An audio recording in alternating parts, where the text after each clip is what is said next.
ಇದು ಹಾರ್ಲೋದು ಸರ್. ಇದು 14 ವರ್ಷಕ್ಕೊಂದ್ಸರಿ ಕಟ್ಟೆ ಆಗೋದು. ಇದು ಕಟ್ಟೆ ಹೂ ಬರುತ್ತೆ ಈ ಸರಿ ಸೆಪ್ಟೆಂಬರು ಅಕ್ಟೋಬರಲ್ಲಿ. ಇದು ನೆಕ್ಸ್ಟು ಆಗಸ್ಟಿನಲ್ಲ ಪ್ರವಾಸಿಗರೆಲ್ಲ ಗೆಸ್ಟ್ಗೆಲ್ಲ ಬಂದು ಹೋಗ್ತಾರೆ ಇದನ್ನು ನೋಡೋಕ್ಕೆ. ಇನ್ನೊಂದು ಬರುತ್ತೆ ಗುರುಕುಲು ಅಂತ, ಒಂದು 5-6 ಥರ ಉಂಟು. ಅದು 7 ವರ್ಷಕ್ಕೆ ಒಂದ್ಸಲ. ಇದು ಒಟ್ಟಿಗೆ ಆಗುತ್ತೆ ಈ ಸರಿ 2026ಕ್ಕೆ. ಇದು 14 ವರ್ಷಕ್ಕೆ. ಇದು ಇನ್ನೊಂದು ಬರುತ್ತೆ ಗುರುಕುಲು, ಅದೊಂದು 5-6 ಥರ ಉಂಟು.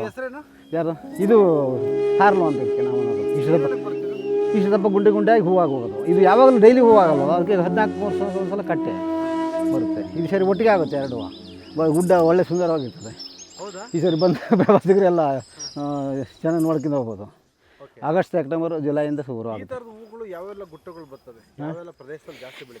ಇದು ಬೈರಾಪುರದ ಹಿಡಿದು ಈ ಥರ ಈ ಕಡೆ ಹೋಯ್ತು ದೇವ್ರ ಮನೆ ಇದು ಇದು ನಮ್ಮ ಕಳಸ ಹೊರನಾಡವರೆಗೂ ಹೋಗುತ್ತೆ ಇದು.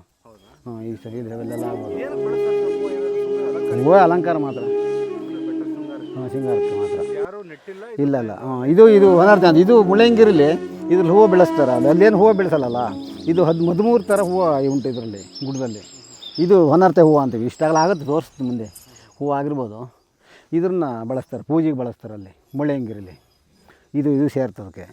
ನಾವು ಹಿಂದೆ ಕಡ್ಕಿ ಭತ್ತ ದಾಸ್ತಾನು ಮಾಡಿ ಇಡ್ತೀವಲ್ಲ, ಅದಕ್ಕೆಲ್ಲ ಈ ಥರ ಸಗಣಿ ಉಂಡೆ ಮಾಡಿ ಕಟ್ಟಿ ತಾನೇ ಹಾಕಿ ಇದ್ರ ಹೂವು ತಾನಾಗಿ ಇಟ್ಟು ಪೂಜೆನ ಮಾಡ್ತಿದ್ದೆ ಹಿಂದೆ ನಾವು.